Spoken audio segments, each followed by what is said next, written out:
London, 1894. Gaslight glows on wet pavement outside Marlborough House, and the carriages keep arriving long past midnight. Inside, the future King of England laughs too loudly. Ministers linger longer than they should. And a woman the papers will not name moves through the rooms as if she belongs there by right. She is not royal, she is not elected, she holds no office. And yet, before the night is over, decisions will bend subtly around her presence. In a society that claims to worship restraint, she has learned something more powerful: how to be seen without being touched. Daisy Greville was born into privilege, but privilege alone does not explain why doors opened, why favors followed, why whispers traveled faster than denials. Late Victorian England was obsessed with appearances, with moral order displayed like architecture. Reputation was supposed to be fixed, fragile, and fatal once cracked. And yet here was a woman whose reputation was visibly compromised, publicly suspected, quietly acknowledged, and somehow still expanding. The question is not why she caused scandal. The question is why the scandal did not destroy her. At the center of it all sat the Prince of Wales, heir to the throne, indulgent, careless, and impossible to discipline. Their affair was an open secret, but secrecy itself had begun to change. The press was growing bolder. Cartoons said what columns could not. Editors learned how to suggest without stating, and readers learned how to understand. In this new environment, silence was no longer the only defense. Daisy Greville chose a different tactic. She stepped forward, not into confession, but into control. Money began to move through her hands. Invitations began to carry weight. Causes that once struggled for attention found patrons and headlines. Men who would never have listened to her in daylight found themselves answering letters at dusk. This was not rebellion, and it was not reform in the usual sense. It was improvisation. A woman reading the rules closely enough to see where they thinned. What exactly did she trade, and with whom? How did a private relationship turn into public leverage? Why did some institutions quietly protect her while others sharpened knives? And when the affair ended, as all such affairs do, why did her influence not end with it? What follows is not about romance, and it is not about morality. It is about how power migrated in Victorian Britain, slipping out of formal structures and into the shadows of attention, where scandal could be converted into currency, and a woman no one could openly defend became someone no one could afford to ignore. She began as Frances Evelyn Maynard, born in December 1861 into a world that trained the upper classes the way armies train officers, by teaching them what to notice, what to ignore, and how to move without ever seeming to hurry. There were addresses in London that signaled security in the same way a uniform signaled authority. Berkeley Square was one of them.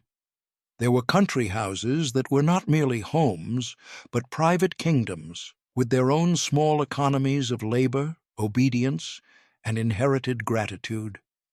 Easton Lodge in Essex was hers by family and memory, the sort of place where childhood itself could be staged like a pageant, gardens clipped into confidence, servants trained into invisibility, and the future spoken of as if it were already signed. The Victorians liked to tell themselves that England ran on character. They printed that word everywhere, as if ink could make it true.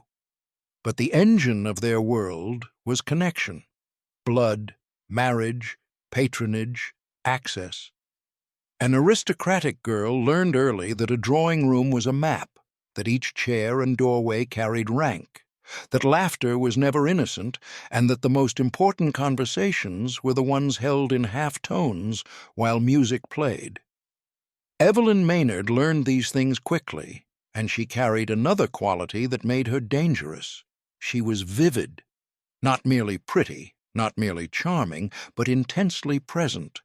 The sort of person who turned the attention of a room without appearing to demand it. At 20, she married Charles Greville, Lord Brooke, heir to the Earldom of Warwick. It was the correct kind of marriage, money and lineage braided together, the couple installed into a grand inheritance, society approving the match with the calm satisfaction of a system reproducing itself. Yet the marriage carried the quiet boredom of all marriages arranged by expectation. A young woman in that world could be ornament, hostess, mother, and symbol. She could be the face of a house. She could not easily be the author of her own life. The system gave her a grand stage and a narrow script. Victorian society, despite its public sermons, ran on private appetites. The Prince of Wales, Albert Edward, sat at the center of the nation's gossip, like a sun that warmed and scorched by turns. His mother, Queen Victoria, disapproved of him with a kind of steady fury, but she could not unmake him. Parliament could not tame him. The Church could not shame him. He was the heir. He spent money, loved dinners, loved company, loved women, and carried the strange immunity of a man destined to become sovereign no matter what he did. Around him gathered a circle of aristocrats and political men who understood the practical truth. If you wanted influence, you wanted proximity. Marlborough House became less a residence than a court in all but name.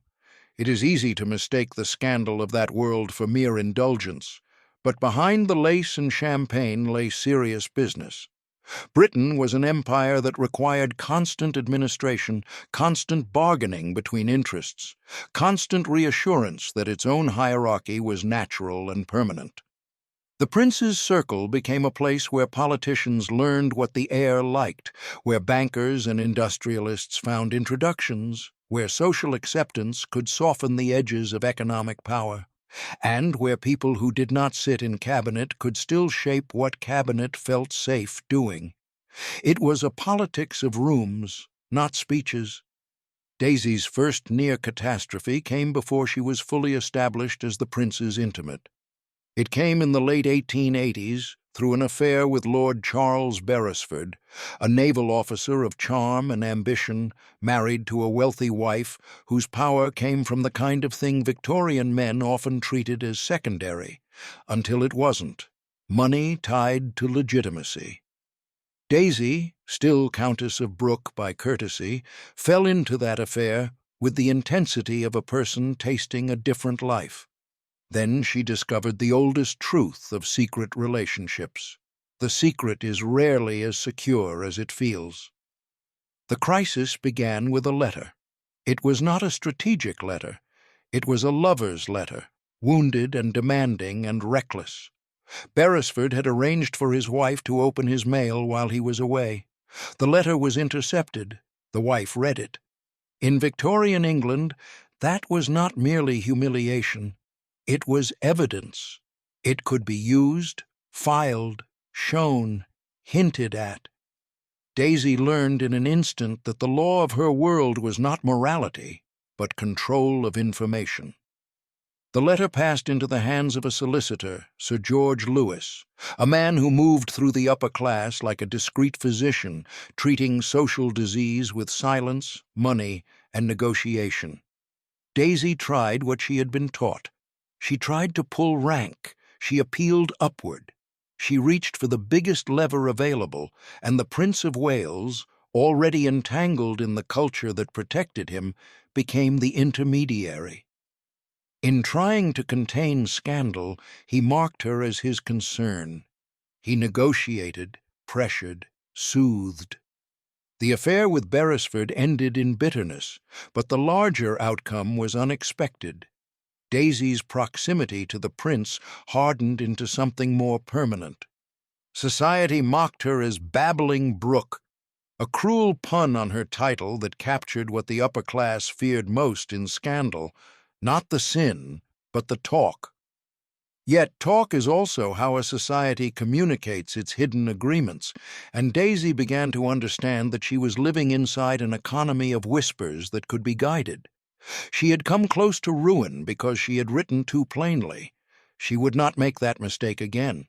She learned to let rumor do the work of truth while keeping truth safely locked. By the early 1890s, her husband inherited the earldom, and Daisy became Countess of Warwick in full. The title gave her thicker armor. Warwick Castle gave her a stage. Easton Lodge gave her a private kingdom. And London gave her the thing she craved most, the city's intense, glittering attention. The London season was a parade of dinners, balls, charity events, and political gatherings where the ruling class rehearsed itself in public. A hostess could place people as a general places troops. Invitations were weapons. Seating plans were statements. A casual introduction could redirect a career. Daisy mastered this terrain because she treated it as real, not as decoration.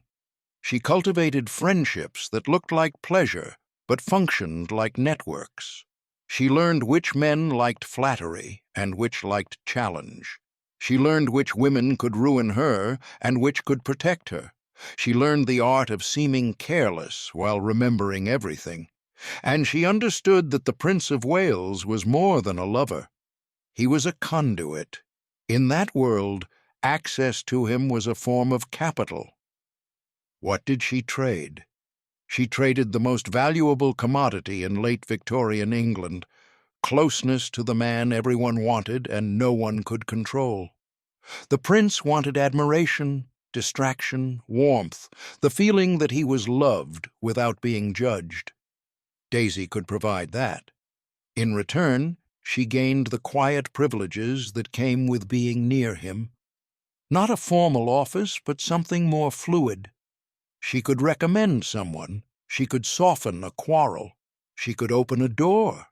And because she was known to be close to him, others treated her as if she held a portion of his influence, as if power were contagious. Victorian England was not a democracy in the modern sense. It was an empire run by a narrow class whose internal politics mattered as much as any election. The House of Commons argued and passed bills, but the deeper texture of power was social. That social power was being reshaped by an emerging force that did not wear a uniform or a robe: mass media. Newspapers were becoming cheaper, more widely read, more competitive, more willing to bite. Editors learned how to feed the public's hunger for scandal without triggering libel suits or royal wrath. They hinted, they suggested, they wrote around names the way an artist paints around a figure, leaving the shape to be filled by the reader's imagination. The result was a peculiar kind of public secrecy. Everyone knew, and no one could say. That atmosphere was not merely gossip. It was a political environment because it trained the public to understand that the powerful lived by different rules while pretending they did not. Daisy lived inside that environment with an instinct that was half courage and half calculation. When the papers alluded to her, she did not collapse into shame. She treated it as weather. She understood that what mattered was not to be loved by everyone, but to be necessary to the right people. There were limits. A woman in her position could be ruined if rumor crossed the line into proof. Proof was dangerous because it forced institutions to respond. It demanded punishment. So Daisy's survival required not innocence, but management, the careful avoidance of the kind of evidence that could not be negotiated away. She learned to keep the worst things out of reach, to let the public have its insinuations while keeping the private record sealed. Yet she did not live only as a manipulator. Another force moved through her life, one that complicated her reputation and drained her fortune, a restless urge to do good. Victorian philanthropy was often display, a way for the wealthy to feel moral without surrendering comfort. But in Daisy there was also impatience, a sense that suffering was not merely a sermon topic, but a practical problem. She became involved in schemes, schools, training programs, employment projects. She used her estates as laboratories for improvement. At Easton Lodge, she supported initiatives for tenants and local workers, and in Essex, she created projects aimed at women's employment and education. This, too, was power. A countess could gather money not just for her own pleasures, but for a cause, and that act itself created obligations. In the late 19th century, social reform was becoming a crowded arena. Philanthropists, clergymen, journalists, politicians, and newly organized working-class movements all competed to define the nation's conscience. Daisy's name could draw attention where quieter benefactors could not. She could make a project fashionable, and fashion was a kind of wind that could fill sails quickly. Her vision for women's training was especially revealing. Victorian society offered women a narrow range of respectable survival.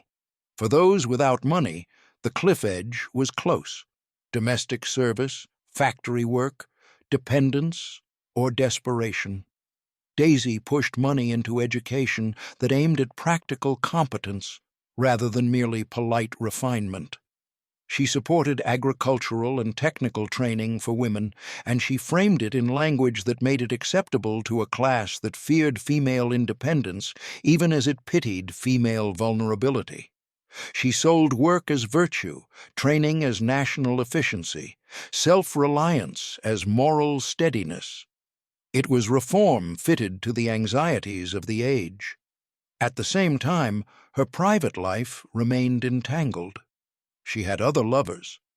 Some relationships were passion, some convenience, some both. Her long association with Joseph Laycock would become one of the most persistent rumors of her circle, and her children's paternity became part of the gossip economy that never fully releases its subjects. The upper classes could tolerate many sins, but they feared anything that threatened inheritance, legitimacy, or public embarrassment. Daisy lived close to that danger line for years. That she did not fall was not accident. It was skill, protection, and the simple fact that the men most exposed by her fall had reasons to prevent it. By the mid-1890s, she had become a figure who could not be neatly categorized.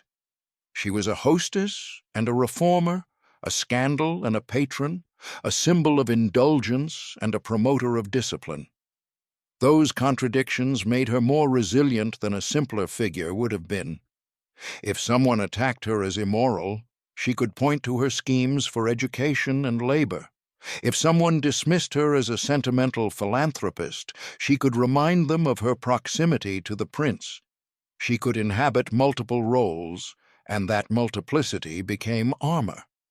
Behind her glitter, the country itself was changing. Britain's industrial cities had grown vast. Poverty and wealth existed side by side with a sharpness that no sermon could soften. Labor movements were organizing. Socialist ideas that had once lived in pamphlets and small clubs were entering public life. The press amplified everything, including resentment. The Victorian confidence in permanent hierarchy was beginning to look more like a performance that required constant rehearsal. Daisy, unusually for her class, did not treat this unrest as mere noise. She was drawn to it, as if she wanted to touch the edge of the world that condemned her. She encountered socialist critique not as an abstraction, but as an accusation aimed at people like her. Rather than retreating into defensive respectability, she leaned in. She read, argued, invited radicals to speak, shocked her peers. Society expected a countess to be ornamental and loyal. Daisy became restless and provocative. Her educational experiments expanded. She founded an agricultural college aimed at training women for practical rural work, a project that blended nostalgia and reform. The countryside, in the Victorian imagination, was moral theater: honest labor, fresh air, stable families, simple virtues. Daisy tried to build something real inside that myth, something that offered women a skill set and a route to independence. It was an attempt to convert the power of her name into an institution that might outlive her parties. But institutions require steady funding, and Daisy was careless with money. In that, she was entirely a creature of her class. Inheritance makes recklessness feel like a right. She poured funds into schools, hostels, training projects, estate improvements, and political causes, and debts gathered like clouds. She lived as if tomorrow would always arrive with another season, another connection, another rescue. That assumption held longer than it deserved to, because her position near the prince made creditors cautious. Still, debt is patient. It waits. Then, in 1901, Queen Victoria died. The Prince of Wales became King Edward VII, and the court that had once been unofficial at Marlborough House became official at Buckingham Palace. The country entered what would later be called an era of Edwardian glitter, and Edward carried his habits into the crown. He continued to rely on personal networks, on favorites, on social intermediaries. A woman who had known him before he wore the crown held a peculiar kind of intimacy, not only physical but historical. Daisy could speak with the ease of someone who remembered his earlier humiliations and triumphs. Memory itself can be leverage, yet intimacy is unstable. A king has needs beyond desire: discretion, predictability, the appearance of control. Edward's later years would be dominated by other women, and Daisy's position shifted. But she did not vanish. The skills she had built in the 1890s were transferable. She could still host, still raise money, still pull attention toward projects, still unsettle polite society by refusing to be quietly ashamed. When Edward VII died in 1910, the world Daisy had relied upon changed abruptly. The new king, George V, was not his father. He was more restrained, more domestic in his public posture, more committed to monarchy as moral example. The court tightened. The atmosphere grew colder. A generation that had tolerated Edward's indulgences now faced a different set of anxieties: organized labor, women's agitation, the threat of European war, the sense that the old order was creaking. Daisy faced another problem, more immediate and more brutal: debt. Her philanthropy, her estates, her lifestyle, her lack of financial discipline, all came due. And in the cupboard of her life, she possessed something that could be turned into money and protection, something that could terrify the monarchy. She possessed Edward's letters. A letter is a fragile thing until it becomes evidence. The crown was not merely a family, it was an institution whose legitimacy depended on controlled narrative. The public could tolerate rumor because rumor is fog. Letters are hard edges. They can show names, habits, contempt, intimacy. They can embarrass not only a dead king, but the living monarchy that inherits his image. Daisy understood that, and so did the palace. The confrontation unfolded in the gray realm where law, money, and reputation overlap. Daisy explored ways to sell or publish the letters to relieve her debts. The palace moved to block her. Legal arguments appeared, including the claim that the letters belonged to the king and could not be freely published. Courts became part of the struggle, not to decide morality, but to prevent exposure.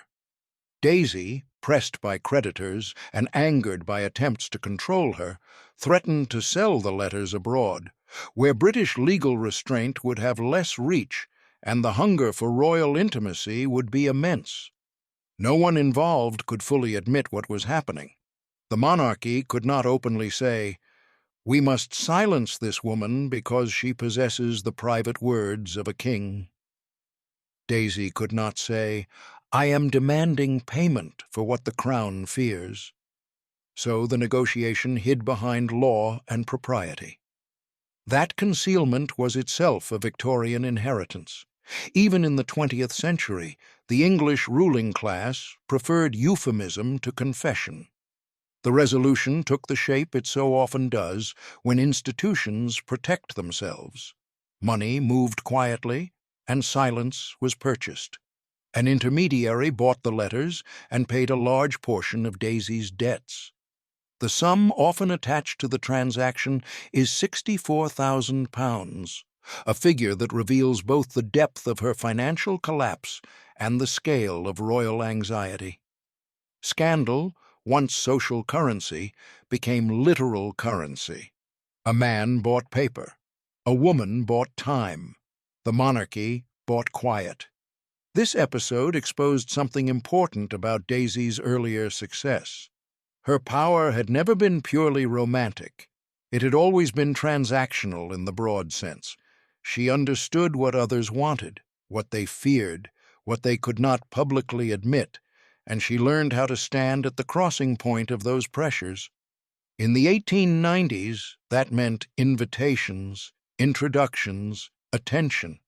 Later, it meant letters. Different tools, same instinct.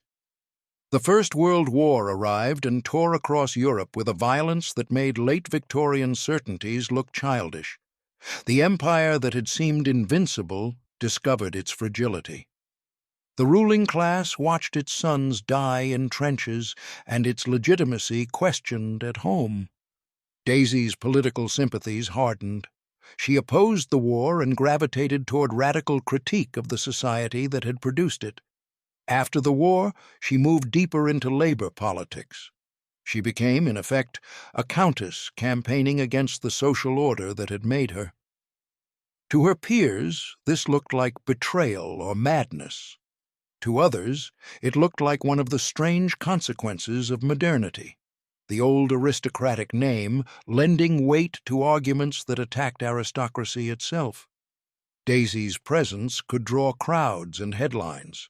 It could also draw mockery. She endured both. She had lived too long inside gossip to fear ridicule. Ridicule was just another form of attention, and attention could still be used. In 1923, she stood as a candidate for Parliament. The constituency was Warwick and Leamington. She did not win. But the act of running mattered. It showed the long arc of her transformation from a woman whose influence was private and social, tied to a prince's favor, into a woman trying to convert notoriety into formal public presence. She was no longer merely orbiting power. She was asking to hold it openly in a system built to keep people like her ornamental. Her later years were marked by increasing financial desperation.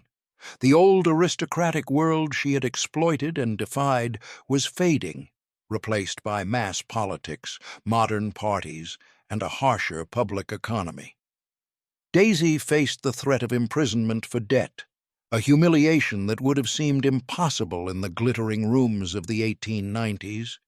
She published memoirs, though not without restraint, imposed by the same forces that had long tried to manage her. Even when she wrote her own life, others attempted to edit it. She died in 1938 at Easton Lodge, the estate that had anchored her through all her changes. The Victorian era was long gone by then, replaced by a world of radio, modern propaganda, and the weakening grip of hereditary authority. But her life belonged to the transition. She had lived through the moment when private life became public instrument, when newspapers learned to hint and readers learned to decode, when scandal stopped being merely shame and became leverage. In the 1890s, Daisy Greville discovered a truth most of her contemporaries refused to face. Respectability was not a fortress. It was a costume. It could be worn, torn, repaired, and sometimes weaponized. She learned to be condemned in public while depended upon in private.